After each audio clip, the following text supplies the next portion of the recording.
안녕하세요, 이성호입니다. 저는 매너와 인성을 강의하는 사람이고요. 제가 방금 전에 뉴스를 하나 발견을 했는데 르세라핌이라고 하는 걸그룹이 있죠. 그 걸그룹 멤버 중에 한 멤버가 탈퇴했다는 그런 뉴스였어요. 솔직히 말씀드리면 저는 그 그룹도 누군지 잘 모르고 또 그 멤버가 누군지도 잘 몰랐는데 그 뉴스의 타이틀이 눈에 띄어서 이제 기사를 읽게 된 거죠. 활동한 지 얼마 되지도 않은 것 같은데 왜 탈퇴를 했을까 궁금해서 들어가서 봤더니 아니나 다를까 또 그런 논란이 있었더라고요. 과거에 학교 폭력을 행사했다는 논란이 있었죠. 그래서 결국은 그 논란 끝에 조금 전에 뉴스가 나온 것 같아요. 계약을 해지했다는 그 뉴스였습니다. 사실 이런 뉴스를 그냥 지나칠 수가 없어요. 왜냐면 그게 제가 하는 분야이기 때문에 그렇습니다. 저는 어쨌거나 매너를 가르치는 사람이고 또 좋은 인성에 대해서 이야기를 하는 사람이잖아요. 근데 이렇게 누군가가 과거에 학교 폭력을 행사했다는 논란이 일었을 때, 그리고 그 학교 폭력이 진짜로 밝혀지고 또 사회적으로 비난을 받는 이런 과정을 보면서 당연히 이제 보통의 많은 분들도 그런 생각을 하겠지만 저는 직업적으로 조금 더 좀 안타까운 마음이 많이 듭니다. 그리고 좀 생각이 많아져요. 어떻게 하면 더는 이런 일이 생기지 않게 할 수 있을까, 뭐 이런 고민들인데요. 제가 이 영상을 찍는 건 그 걸그룹의 아이돌 멤버를 비난하기 위해서가 아닙니다. 학교 폭력 때문에 자기가 하는 일을 그만둬야 되는 이런 상황이 시사하는 건 뭘까, 이거에 대한 얘기를 꼭 해드리고 싶었어요. 우리가 인성에 대한 중요성을 늘 얘기하고 또 인성 교육을 열심히 하려고 노력을 하잖아요. 그럼에도 불구하고 주기적으로 이런 인성과 관련된 문제들이 터져 나온단 말이죠. 저는 이제 10년 넘게 인성에 대한 교육을 해오고 있는 사람으로서 이 말씀을 꼭 드리고 싶었어요. 인성교육의 목표가 특별히 착한 사람을 만드는 게 아니에요. 이걸 꼭 기억해 주셔야 돼요. 야, 네가 인성교육 하는 사람이 착한 사람을 만드는 게 인성교육의 목표가 아니라고? 야, 그럼 목표가 뭐야? 라고 물으실 수도 있어요. 그런데 여러분 잘 생각해 보세요. 저는 좀 현실적으로 강의하는 사람이고 현실적인 교육을 하는 사람이어서 이 말씀을 드릴 수가 있습니다. 자신 있게. 인성교육의 목표는 특별히 착한 사람을 만드는 게 아니라 특별히 나쁜 사람을 만들지 않는 거에 있는 거예요. 이게 말장난같이 느껴지실 수도 있는데 이게 현실적인 인성교육의 목표가 되어야 됩니다. 자, 여러분 생각해 보세요. 이 사회에 특별히 착한 사람, 보통의 사람, 특별히 나쁜 사람, 이렇게 세 종류가 있다고 치면 가장 많은 비중을 차지하는 사람이 누구죠? 당연히 보통의 사람들이에요. 여러분들이 일상에서 만나게 되는 대부분의 사람들, 우리 사회의 모든 구성원들의 대다수는 보통 수준의 사람이라는 거예요. 그 중에서 특별히 착한 사람들도 일부 있고 특별히 나쁜 사람들도 일부가 있는 거죠. 그러니까 영상을 보고 있는 우리 친구들 혹은 우리 어른들 중에도 대부분의 분들은 다 보통 수준의 분들이라는 거예요. 그래? 그럼 나는 생각해보니까 나는 특별히 착한 건 아닌 것 같아. 근데 내가 남한테 피해도 안 주고 난 특별히 나쁜 사람도 아닌데 그럼 난 보통이네? 라고 생각이 들었다면 저 여러분들한테 박수 쳐드릴 거예요. 왜? 보통 수준으로 살아가는 것만 해도 인성의 측면에서는 잘하고 있는 거예요. 일단 누군가에게 피해를 안 주고 있다는 사실만으로도 훌륭한 거라니까요. 자, 그런데 여기까지만 얘기하면 아니 무슨 강사라는 사람이 인성교육 한다는 사람이 특별히 착한 사람이 되지 말라는 얘기냐? 그 뜻이 아니에요. 여러분 오해하시면 안 돼요. 특별히 착한 사람이 되는 게 베스트지. 짱이지. 특별히 착한 사람들이 많이 늘어나야죠. 우리 사회에. 그걸 위해서 저도 열심히 강의를 하고 다니는 거고. 다만 이 사회의 모든 사람들이 다 특별히 착한 사람이 될 수는 없어요. 될 필요도 없어. 그건 너무 비현실적인 목표라고요. 오히려 그런 비현실적인 목표를 모든 사람에게 모든 상황에서 강요하는 것만으로도 사람들에게 인성에 대해서 매너에 대해서 거부감을 줄 수가 있어요. 이게 더 역효과거든.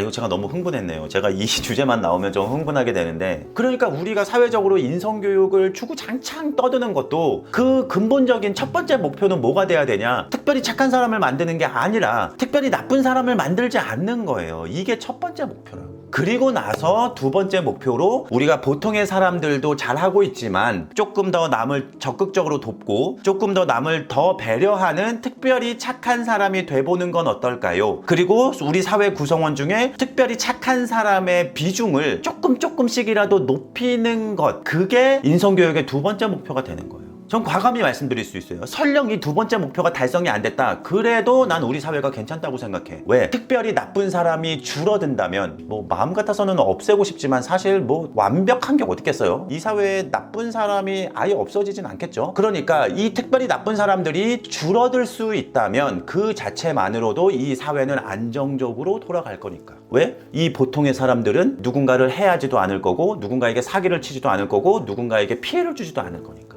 어떠세요? 제가 말하는 인성교육의 목표가 공감이 되세요? 이해가 되시고요? 그러니까 이번에 이 걸그룹 멤버의 학교폭력 논란, 그리고 그룹 탈퇴로 이어지는 일련의 이 사태를 통해서 여러분들이, 그리고 제가, 우리 사회가 다시 한번 떠올려야 되는 건 뭐죠? 딱 하나예요. 딱 하나. 우리 어린 친구들 보고 있으면 잘 들으세요. 특별히 나쁜 사람이 되면 안 된다는 거예요. 특별히 나쁜 사람이 되면 언젠가는 이렇게 벌을 받게 돼요. 잊지 마세요. 특별히 착한 사람이 되지 않아도 괜찮아요. 보통의 여러분들도 충분히 잘하고 있는 거예요. 인성의 측면에서. 여러분들이 특별히 나쁘지만 않다면. 그런데 보통의 수준에서 우리 조금 더 배려하고 조금 더 남을 생각하는 마음을 가지면서 조금은 더 착한 생활을 해보는 건 어떨까? 이런 권유의 교육이 돼야 된다. 우리의 인성교육이. 이렇게 말씀을 꼭 드리고 싶었어요. 다시 한번 말해요. 특별히 나쁜 사람은 되지 말자. 아시겠죠? 네, 지금까지 이상화였습니다. 감사합니다.